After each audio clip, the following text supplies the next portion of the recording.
Greetings, everyone. Pete Pardo here from Sea of Tranquility. Welcome to another episode of the UK Connection alongside my comrades in arms, as always, Mr. Simon Bray, Mr. Steven Reid. What's going on, gentlemen? We are not comrades in arms or anything like that. I believe that we're the duo from hell. Is that not what we were dubbed on for Fusion Friday just a few days Duo from ago? hell? Yeah, possibly. Did you hear that, Simon? Pete dubbed us the duo from hell. I don't know if that means that we're or just Well, I did not. I'm behind on my fusion related fun. well, you shouldn't be. That's a disgrace. You're a disgrace. Yes. Very Shock. good show. Very good Shock show. both of you now. What's happening, folks? Thanks for joining us here today on your either Saturday afternoon or Saturday evening, or maybe you're watching this on Sunday. That's all fine. But thanks for tuning in regardless. So we've got a part two of a very popular episode we did a few weeks back where we talked about some of the really great or really good final albums from a band or artist where there will be no more. Their final one was actually pretty damn good. Today, however, we're going to take the opposite end of the spectrum. We're going to go with those final albums that maybe they should have not even bothered with, right? So the ones that aren't so good. So we've got three picks each and maybe some honorable mentions. But before we get to all that, we got to talk about, open up, drink, and rate a couple beers. So Simon, as always, kick us off. Yes, I was in some supermarket the other day. Maybe Lidl, maybe Aldi. I don't know the difference between the two. But and I lighted upon some Brains Dark. Yes, which reminded me of all the times I used to go down to Cardiff for work, and when I was back at when I was in university, loved me some Brains. If I only had a brain. Yeah, Brain's Dark. It's really a mild, and you know what? It is quite mild for the time of year. Don't know whether or not it will be in 10 days when this goes out, but nonetheless, it is quite mild. Thank you. I'll be here all week. Won't be on the Barclay James Harvest show, but I will be here all week. But anyhow, yeah, I have had this before, and I'm going to give this a 4.25 out of 5 because I'm prepared. I'm a professional. Awesome. That beer looks great, by the way. True. So it's super cool Iron Maiden glass as well. Yes. So, if I'd known you were going to be maiden it up, I'd have brought mine instead. I've got this mighty thing here. Look. Okay. So, a little story. Okay, because I like to talk a lot. I was at a work event a couple of weeks back, and it's a trade show thing for food and drink. It's a bit like Comic-Con for food. It's quite good fun. And I got chatting to some people. So over the next few shows, I must admit that I'm going to be showing some beers that I managed to purloin as the day progressed. So some of them will be a little bit left field for the show, which will become apparent as we get there. But I thought I would start on solid ground, and I've started with a Belhaven Black. This is one of my favourites. So yes, I know we're going to rank these and all this kind of stuff. This is a little bit of cheating because I know this one well. So Scottish Stout from Dunbar in Lothian in Scotland. It's 4.2%. It looks like this. I drink it often, and I'm going to give it 5 out of 5 because it's genuinely one of my favourite beers. Love it for this. Is that classic. Is that from the heart of Lothian?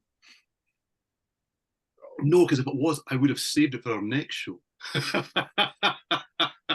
Just thought I'd ask. All right. Well, I haven't opened mine yet because, and you'll know in a second, because it is a Left Hand Brewing Company Milk Stout Nitro. And to do the whole experience, you have to hear that. Hopefully that came across. And this is made from the wonderful Left Hand Brewing Company, who make quite a bit of really, really tasty beers. And look at that. And it's a Sabbath Brewing Company glass. There is a Sabbath Brewing Company in Atlanta, Georgia, I believe. Yes. And this is 6%. 6%? That's before you drink it? Wow. Chocolatey, little mocha. 4.5 out of 5 star. Really good. Very smooth. Mine also goes when you open it, but I just opened it earlier. I like the sound of it. It's like you gotta get the full effect, right? If you're not expecting it, you do wonder what you've broken. but when you are expecting it, it's a great sound. I remember the first time I ever had a Guinness in a nitro can, and I was like, "Whoa, what the hell is that?" And then when you actually see what that little thing is, it's in there. I'm like, they put one of these in every single can. I'm like, wow. By hand, and it's amazing because they have to squeeze it in that little hole at the top. I know, right? It's like crazy. So anyway, so back to our topic. Did I rate mine? Yes, 4.5 out of 5. Want to make sure I don't forget. So picking out 3 final albums that are actually not all that great or pretty crappy was a little tougher than we anticipated. But the more I kept kind of looking through whatever, I actually found some pretty good ones, and I'm sure these 2 gentlemen have as well. So Simon, we'll turn it over to you with your first kind of crappy final album. Can I point out that finding some good ones is not the point? Yes, I messaged Simon and said some of my choices are uninspired. He went like, "Well done." Ordinarily, the UK connection brings me lots and lots of happy joyness. Apart from when we did Led Zeppelin 4 and Black Sabbath, lots and lots of happy joyness. This has been fucking awful. I have not enjoyed this in any way, shape, or form. I do have to say, Christ on a bike, just no. So I put myself to thinking, and that doesn't come too well for me, as you know. And give a listen to lots of things, and you think, well, certain records have a bad reputation. Oh, it's not the Thin Lizzy show, is it? Yeah, but some records have a bad reputation, and I immediately went to Genesis, calling all stations, and then I realised I really quite like it. And it's not I'm not a big enough Genesis fan to know whether or not it's a real Genesis record, but there's some really strong shit on that. Yep. Yeah, well, the UK part of the UK connection very much on the same page there. It's one of Mammoth 2 Genesis albums I can cope with. So yeah, there we go. So I pushed that away from my inquiries, and then I thought Jeff Lynne's ELO, yes, from out of nowhere. For me, that's bland. But then I thought he's got more music in him, so I feel like he's going to that he's got to be eliminated from our inquiries. So I've rather like last time, I've gone with a dead act, an act where at least one of them's dead and they're definitely not coming back, and 2 where they haven't made records for a very, very, very long time. And one of the bands has actually said we're not going to make any more records, mainly because we can tour off the hits. But yes, we all know that one of my very, very favorite bands is 38 Special. We know that, don't we? I love them. But by God, I don't like Drivetrain. It's not I'm relatively confident that if we were to go back to that first appearance of mine ever, if it was my first appearance of mine ever, I probably said something similar. And you know what? I'm going to be completely brutally honest. I've only listened to it once since to confirm my suspicions that this is not a good 38 Special record. The theme with all my choices is just they all make me want to go,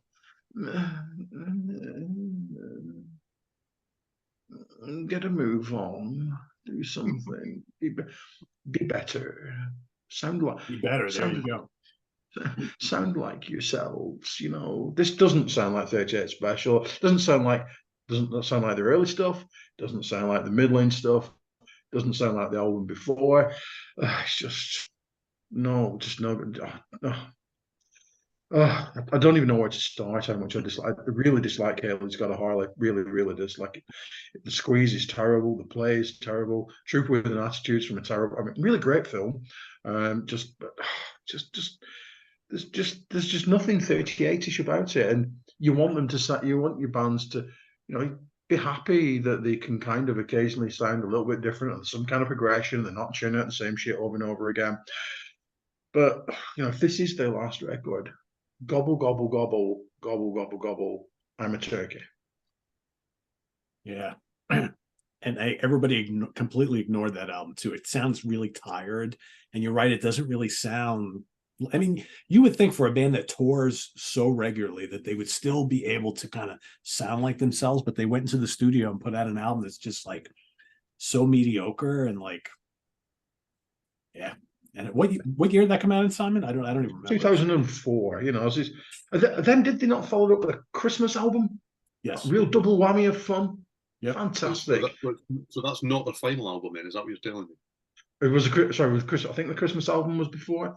Oh, okay. We can always, if we were really doing this, then December by the Moody Blues would be really high up. But I just discount Christmas music as a rule. Yeah. Christmas album is a lot of fun.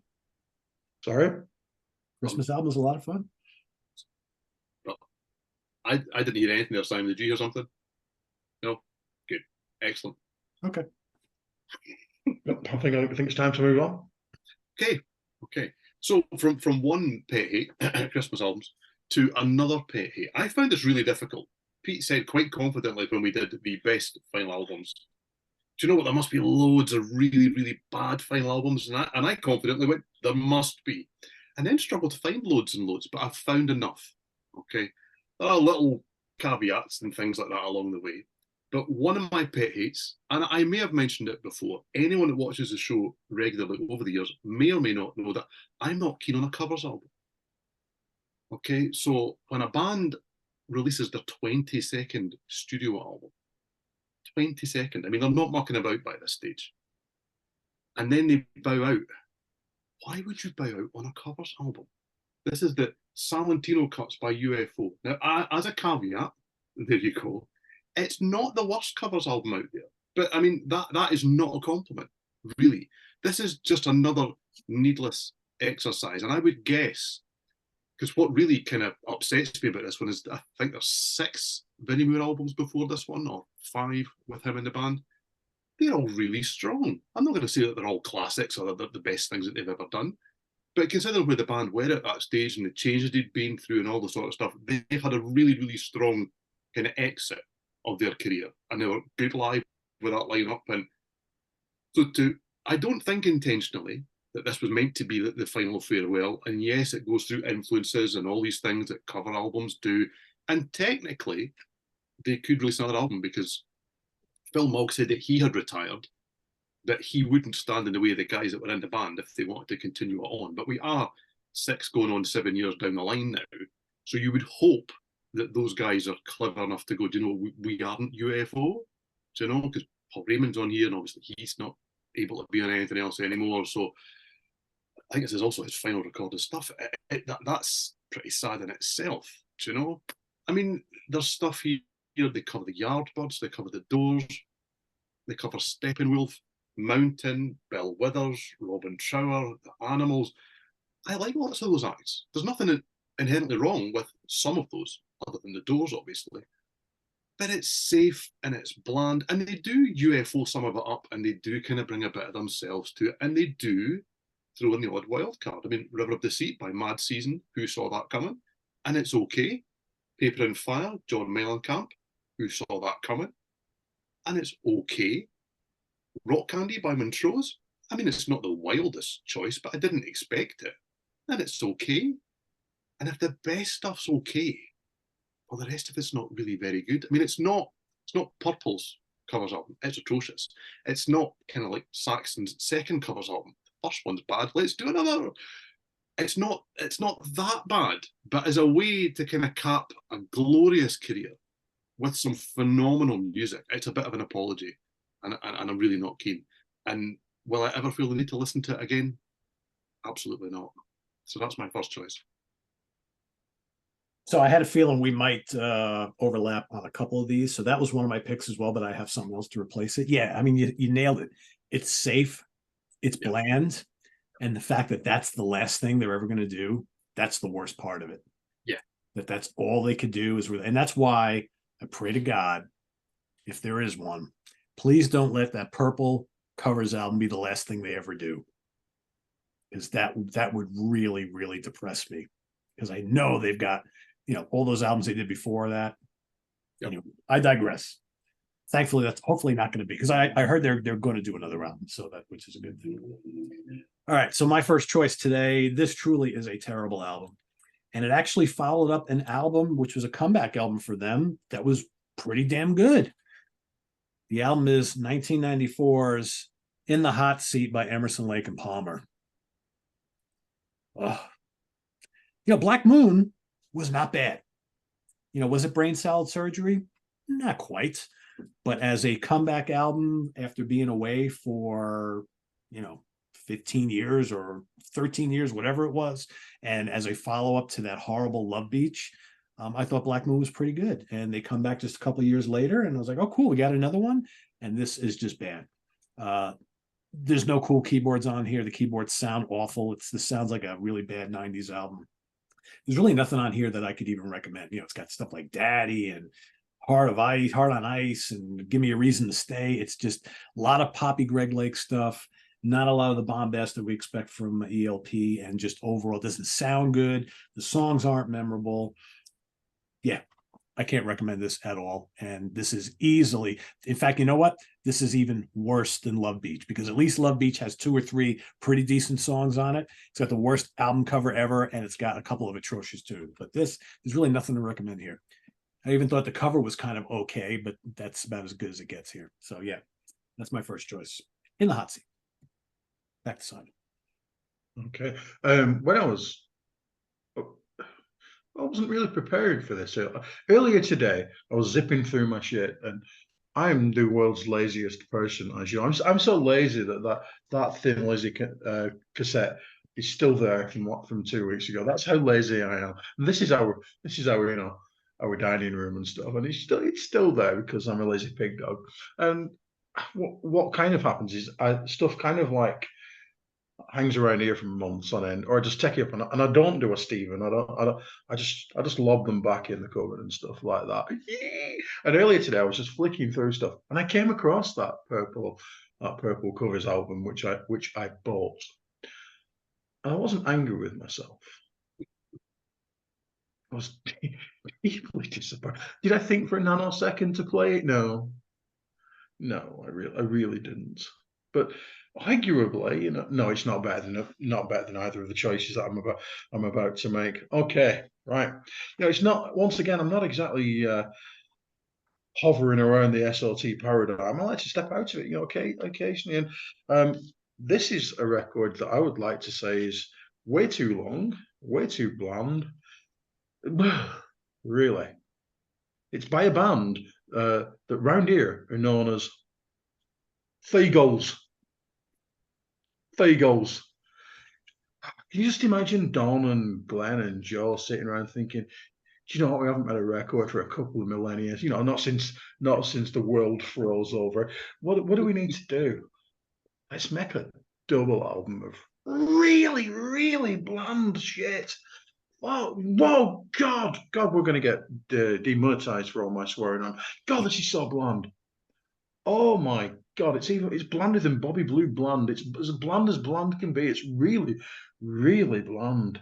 It might, at a push, make a good single album. But 21 songs? Really? Did we need 2 of these discs, one of which hasn't been barely played in the last 15 years? Things start off badly with No More Walks in the Wood, where, they got, we're the Eagles, we can sing, we can harmonize.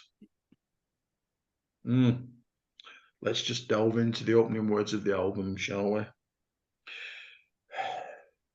No more walks in the woods. The trees have all been cut down. And where they once stood, not even a wagon rut appears along the path.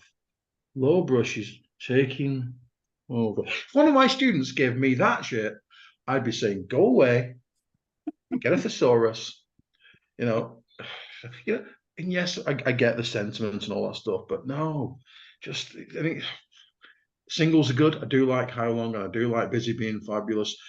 I would possibly say that Fast Company is the worst Phil Collins B-side from the 1980s of all time. Who wants 60-year-old dudes playing bad funk? Not me.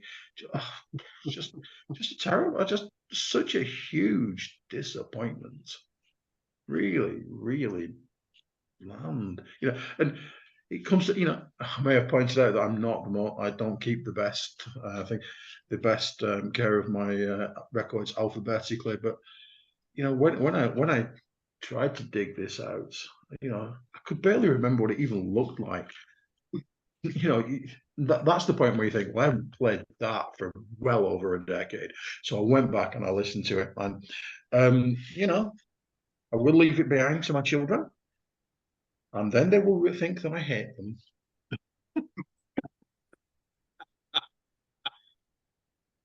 Yeah, so that was a Walmart exclusive when it first came out here in the States.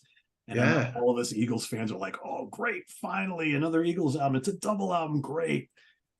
This is boring beyond belief. I remember the first time it's like, it's just terrible.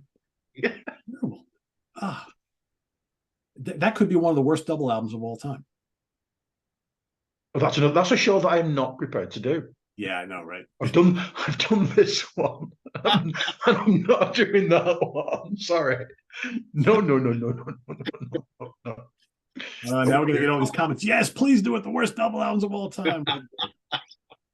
Worst box sets? No. Yeah,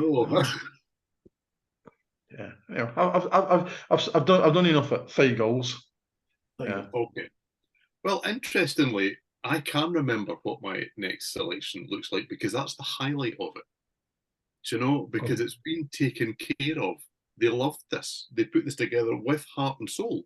And I genuinely believe that because it was done for the right reasons. And I was listening to every word that Uncle Simon was saying there, but I just wanted to have a quick check. Actually, you might have blown it with that one. Did that Eagles album get to #1, do you think? Bound to have done, isn't it? You would think so. I'll leave somebody else. It sold millions, so I'm sure it did. Yeah. So because I was reasonably confident, having forgotten about that album, because I don't own it because I heard some of it, and that was enough for me not to own it.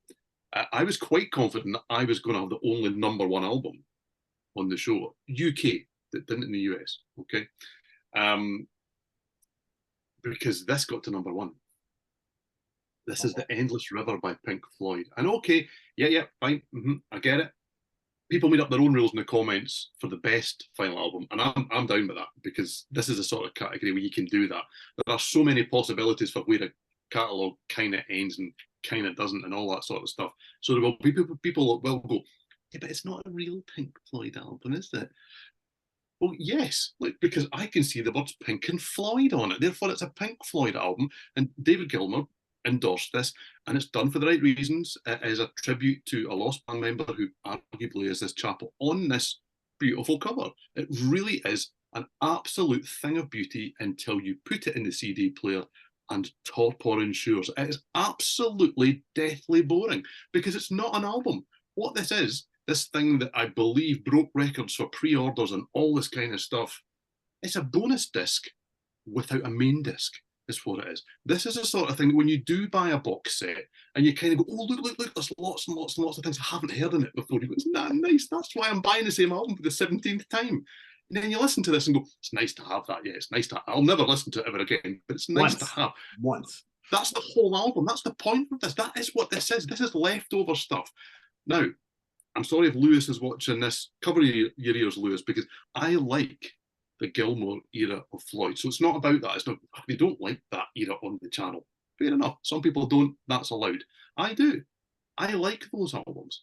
I had the Division Bell on just last week. Thoroughly enjoy it. I can still probably sing just about every word on it. Really like it. This is not that. This is just boredom. It's noodling. It's unfinished songs. And that's really the crux of it. These were unfinished songs that were never intended to be released. And yes, it's a tribute to Rick Wright, and I get all that, and I'm on board with that. And yeah, I bought it, I pre-ordered it because it's a lovely box and it's all these things. And I can't describe the disappointment when I first played it because it's beyond boring. I genuinely got to the end and kind of thought, I actually can't believe they put that out there. And I mean, I don't know how many exactly, but in a day of CDs kind of moving on at this stage 10 years ago, odds, hundreds of thousands of people bought this thing in the hope that it was the next Pink Floyd album. It's really not. So yeah, that's my second choice, and this one actually upsets me more than the UFO one. The UFO one's a disappointment because you think, yeah, don't go out on a covers album. No, they have. this is the final statement from a classic band who, with ups and downs, are as classic as they come, and this really isn't. There's not a single thing to recommend about this, other than it looks lovely. It really does. And it's got that kind of nice matte feel about it. It feels nice in the hand. That's really what I want from my CDs.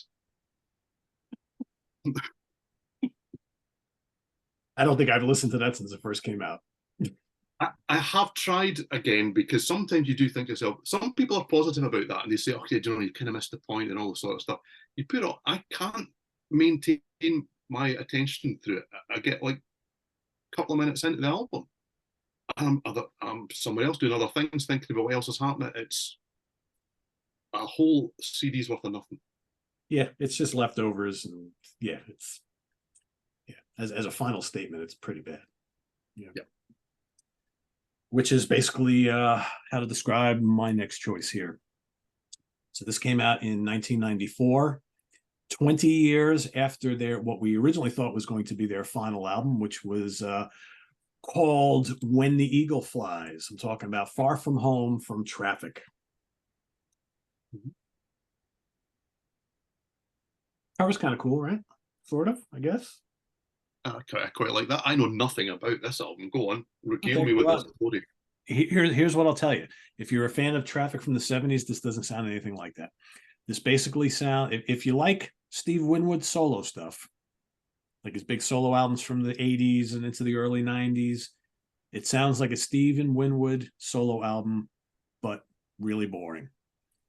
There's none of the normal Traffic fire and eclecticism. It basically just sounds like a very bland Steve Winwood solo album. Jim Capaldi, of course, original member of Traffic, is on this album. He co-writes some of the songs, plays some drums and things. But basically, it's just the two of them and a couple of other guys helping out in the studio. Basically, Winwood's doing just about everything, and that's how it sounds. It sounds like a Steve Winwood solo record. And whether you like his solo stuff or not, he had some nice albums, right? But for the most part, he had those big hits. It's kind of bland, very poppy stuff. Well, that was never really Traffic. Traffic were always a really good kind of like psychedelic, jazzy, pop prog type of an outfit, right? You really couldn't pinpoint their sound because every album sounded really different. And they had this signature sound. Chris Wood, Jim Capaldi, Winwood, whoever was in the band, all added like really interesting things to the overall sound of the band. They had that really kind of like jazzy, quirky British underpinning thing. There's none of that here. It's just a lot of synths and a lot of these just kind of very poppy vocal stylings from Winwood. There's not really much in the way of good guitar work or anything. It's just not very notable for anything else. It's a pleasant listen for sure. I know some people that like this are like, oh, that's a nice Traffic album. It's good. It's kind of poppy, but that's not what I want from Traffic. I want a little bit more of the edge you normally get from them. And I remember when this came out, I was massively disappointed because I really like Traffic a lot. And this to me just was bland and forgettable. And even today, it still is bland and forgettable. So yeah, Far From Home from Traffic, my second choice. Okay, I'm going to go in for the kill now. I'm going to go for the win. Yes. Before I do that, one of the things that I do with my young learners is I have this thing about a thing. Yeah, I can't think of that word. Thing. Yeah, we'll change that in the edit. With a piece of work where there's a synonym of a TripAdvisor about synonyms where everything is nice. The restaurant was nice. The food was nice. The waiters were nice. And if you think that an album is nice, then that really means it's shite, doesn't it? Well, that sounds nice. That just washes over me. And my final choice, this is just shockingly bad. It's a band that kind of got into when I was at uni, and suddenly they had some like mainstream action, and eventually they just got really bland. And it is, my friends, the Grateful Dead, built to last. Oh Christ, this album was not built to last. It just bland all over. It's not one of their best, that's for sure. It's not even a good one. No, just blow. I've heard live recordings of Blow Away that kind of like blow me away, but just oh, it's so dull. It's the kind of stuff you would expect to see somebody noodling around, on a cruise ship or something like that, or in a Holiday Inn or something like that. That's how bland it is. And the keyboards, you were saying last week, Stephen, that you don't like the keyboard sound on Thunder and Light. And you were really slagging off Thin Lizzy because you hate them. Yeah, you remember that? That was me. That's right. That's exactly what I was doing. Right, that's what I've read the comments. You hate them. Oh Christ, the keyboard. Oh God, I mean, even the cover is awful. And if I Will Take You Home is the last song on the last album by a band that were actually, quite pretty good at times, you think, oh, that's so sad. It's just so boring. So boring. There's the occasional, nice guitar part. They say nice guitar part. Just think of something, but not a scintillating guitar part or a particularly heartfelt, skillful piece of guitar. It's just nice. And I am never ever going to listen to this again. It's going to go next at Thegels, and they're going to go into that room over there and think what they've done. Yes. Throw them into the cupboard. Let John Parr enjoy them. I would not do that to John. Wouldn't do that. His last album wasn't that great. No, let's move along, Sean. It was all. He can hear you from the cupboard. Yeah, but I've tied stuff around his ears and stuff. Just. I'm sure you have, Simon. Okay, moving. It's more of a dungeon, by the way, than a cupboard now. Okay. Those hands used to be so soft. Anyway, right. So my last choice is here on a technicality. Okay. I don't like this album. It is, I suppose, technically the final thing that this band released. But it was recorded in 1979. Okay. But I love the story of the way that this works. If ever there was an album, a final album by a band that is clearly not good, it's one that the band recorded to not be good. Okay. So this is The Sicilian Defense by Alan Parsons Project. Okay. So this was recorded in 1979, but it was released in 2014, over 2 decades after the band had split, 25 years, something like that. And it was released as part of this ginormous thing here. Okay, so this is the complete albums collection. Okay, and it's slotted in here because in 79 they'd had hits and all these kind of things. And Arista, the label, were kind of like, we want an album now, we want it now. So they recorded the pieces here, and I say pieces because it's all a game of chess that took place. So while Eric Wilson went away and renegotiated the band's contract with the label, they handed in an album to fulfill the contract that they thought, well, it's that bad they're never going to release this. And they were correct. So, I mean, in many ways, that's clever, I think. But the problem that creates is anything that's not released by a band that have really kind of rabid fans becomes mythical. And even though the band have maintained all the way through that this was a crock of shit, fans want it. Come on, we need to hear it. It can't be as bad as you say. And if it is as bad, we'd love to hear how bad it is and all this kind of stuff. So eventually, by way of making people like me buy this thing, because all the bonus tracks that were on the reissues and all this kind, they're not here. Why would they be here? Okay. So they stuck this in here, and idiots thought, I'd really like to hear that. Man, it's shit. But it was meant to be shite. That's kind of the problem. I mean, the track names, and I know that one was released on a different album and changed about and given a real title and stuff. They are chess moves and things. It is exactly what it was meant to be. Now, I think a lot of the albums that we are speaking about is a band going through the motions. This is a band going through the motions. This is the whole idea of this album, was a band going through the motions. Could you imagine sitting down and recording something going, they'll never put this out? Whenever the record label goes, where is it? Where is it? We go, there you are. I mean, you have to respect that in many ways, don't you? Not only to kind of even come up with that as an idea and not just do a greatest hits album or a live album or all of these things that we've all looked at albums and gone, contractual obligation right there. Let's just fulfill the contract by handing them a pile of shit and see what they do with it. And the answer was they did nothing with it, renegotiated the contract that was much more favourable for Alan Parsons, and they released lots of other albums, some of which are not much better than that. But let's not get too deep into that. Okay, let's not get too deep into that. This is terrible. And yet, in many ways, this is my favourite selection for this show, because I love the fact that I've actually brought an album that is their worst final album that was recorded to be a worst album.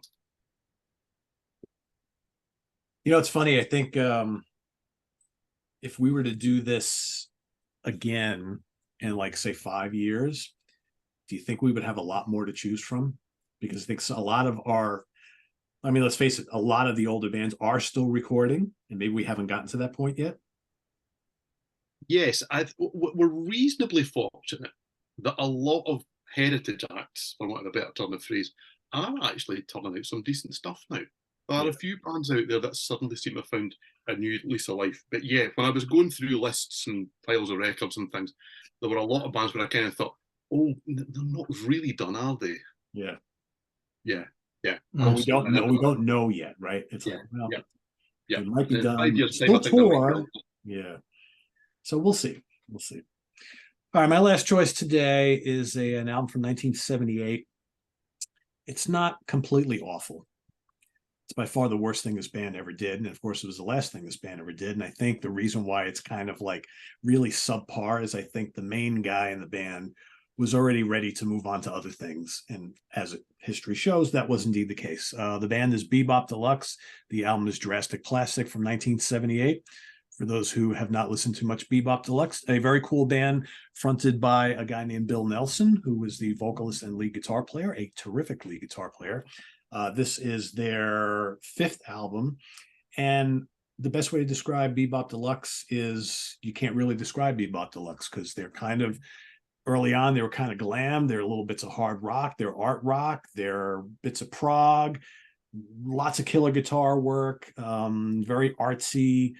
But on this last album, basically the band decided to go new wave, which was, 1978 was becoming somewhat of a big thing here in the States. And that's what this sounds like. And all that very exciting virtuoso guitar work that we got through Axe Victim and Futurama and Sunburst Finish and all those other albums that came before it, not really here. There are a couple good tracks on here, but for the most part, it just sounds like a band that wanted to kind of fit in with what was popular for the day at the time. But then at the same time, instead of sticking with this to see if they could take it further, because new wave still had more years to go as a popular subgenre of rock, Bill Nelson just decided to break the band up and go do solo stuff, and that's what he did. So as a final testament from this band, it's easily the worst album in their career. It's not god-awful. It's not very good either, but it's just really pales in comparison to what they did before. So, I mean, this is a perfect example of an album from a band who they didn't take a big, because some of the ones we talked about today, bands taking these big, long, the Eagles, all those years, Traffic, all those years. Here, that wasn't the case. They just kind of ran out of steam, decided to put out an album that was sounding like everybody else, and then the head guy was like, all right, that's it, I'm done. So Bebop Deluxe, Drastic Plastic. Terrible album cover and name too. Drastic Plastic. Like what is that supposed to be? I don't know. Who knows? Who cares, right? Exactly. You guys got any left for honorable mentions? A few, not many actually. I don't. I can't cope with this anymore.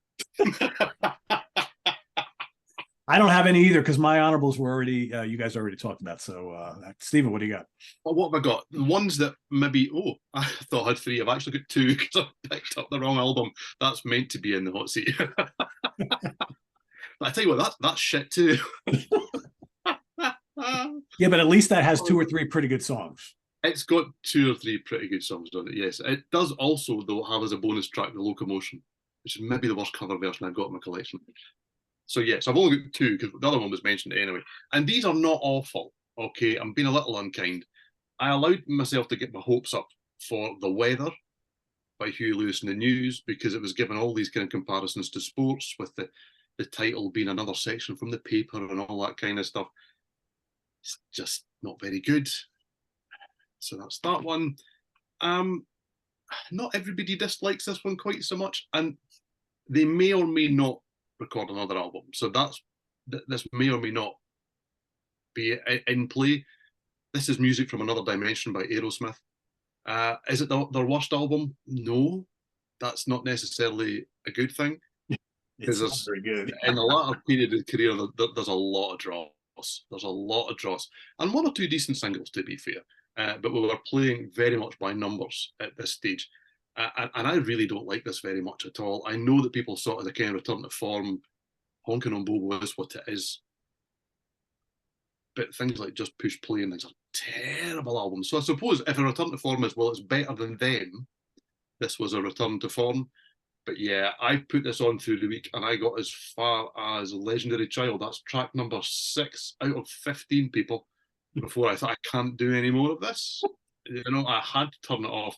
And not only did Aerosmith record a lot of bad albums in this era, they're all 47 songs long. Every single one of them has like 17 songs. Oh, wow. Could you imagine going through these tracks and thinking, I'm not sure if we've got 10 good ones, so let's put on 15? Yeah. So that's all I've got. This was really, really difficult, really much more difficult. I'm intrigued by what the comments will come away with here because this was really hard. Yeah, there's probably some that we're missing here. But yeah. I couldn't come up with any others. I mean, I applaud Simon's Grateful Dead pick, even though I don't really dislike that album. It's one of their weaker efforts for sure. And a lot of people say that, well, the Grateful Dead were not at their best in the studio. I get that, but that's a pretty bland album overall. I think we had some pretty good ones here today, though. It's like I said, are there others that may come to me afterwards? It's possible, but I think to me, from a lot of the bands that I like, most of the final albums I think tended to be pretty good for the most part. That's why, this was difficult.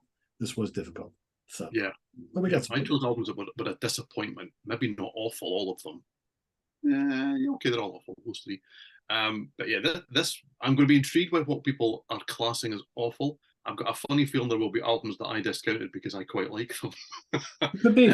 Monster by Kiss, yeah, for example. So I'm intrigued to see what people will not like. So let loose in the comments. That'll be fun. Yeah.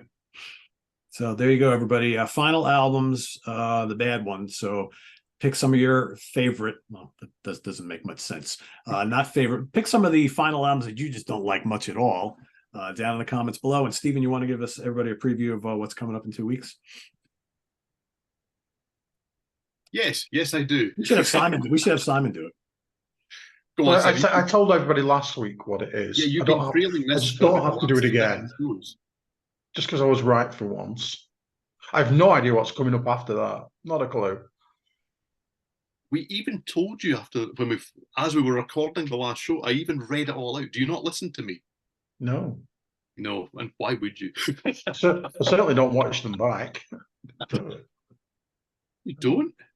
No, I might even be. He goes to the live premiere. He turns the sound off and he joins the chat. I'm always doing something else. When people said "lol, Simon," I thought, what if I said now? I have no idea.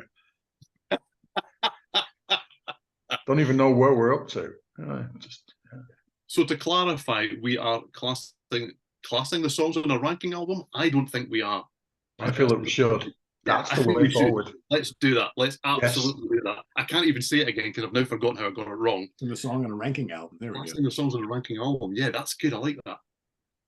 We're ranking the songs on a classic album. And because this was a band that Simon went, and then he decided that he could do Misplaced Childhood by Marillion, we are ranking possibly the hardest album ever in the world to rank the songs on, because you could argue there's two when you actually listen to the album. We're breaking up all the epics here, folks. Yeah.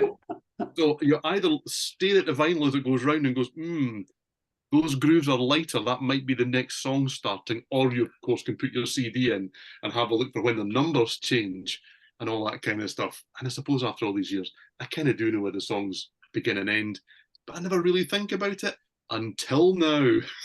Right. That's right. Cool. Doing them individual. Oh shit. Right. You get side or side. I'm going to give a hint as to which side I prefer. That's spoilers. Let's not do that. This will be fun, yeah, because this is one of those albums that, other than like Lavender and Kaylee, do you really like differentiate everything else? I generally don't. So now it's like I have to, right? So I found, and I've listened to this a few times in recent weeks, just because we've been talking about it, not because I've been preparing for the show yet, although I suppose it kind of was. Yeah, I suppose I maybe do, actually. I can kind of, yeah, that's where this one starts, and that's where that one finishes. But anyway, I'm already doing the show. Let's stop that now. yeah, we'll get more into this in 2 weeks. So thanks for watching, everybody. Visit us on the web at www.seatranquility.org. We're on Facebook. We're on YouTube all together all the damn time. Please subscribe if you haven't already and click on that notification bell so you get alert of all of our content as it posts. And please do hit the like button before you leave. Also, down below, we got the link to our merch page where you can get this awesome UK Connection shirt. Look at that sitting there right there. So you got to have one. If you're a fan of the show, you got to have one. That link is below. You can also, I believe, they're also available on Amazon. If you go to the link below, you can go to either order from us directly or from Amazon. So however, there's other shit on Amazon, you know. There's vests and there's hoodies and there's all sorts of fun with my name on. Yeah. Yes. It's all about me. Yeah. It's all about you. So, Simon, have you worn the shirt out to a concert yet? Haven't been, well, no. When I went to see Michael James Harvest, a band who I really like, I'd really like to rank. No, I didn't know. It's a bit egotistical, isn't it? Oh, okay. Oh yeah, we're talking about being egotistical at the Burning Witches, Paul Diano, KK's Priest show last weekend. Someone came over and tapped me in the shoulder and was chatting away, and I made a reference to the show, and they kind of went, "I'm like, you'd met me at Firefest years ago." Oops, ego, me? I don't think so. At least his friend did actually say, "Oh yeah, you're on with that Pete guy," and I thought, well, I've made a lasting impression there, haven't I? Yeah. Oh. What are you gonna do? Anyway, thanks for watching, everybody. All about the final bad albums today. So listen down in the comments, and we'll see you back here in 2 weeks on the UK Connection. For Simon Bray and Steven Reid, I'm Pete Pardo. Enjoy the rest of your weekend, everybody. Take care. Stay tuned for ranking the albums coming up tomorrow. Till then, have a good one. Bye-bye.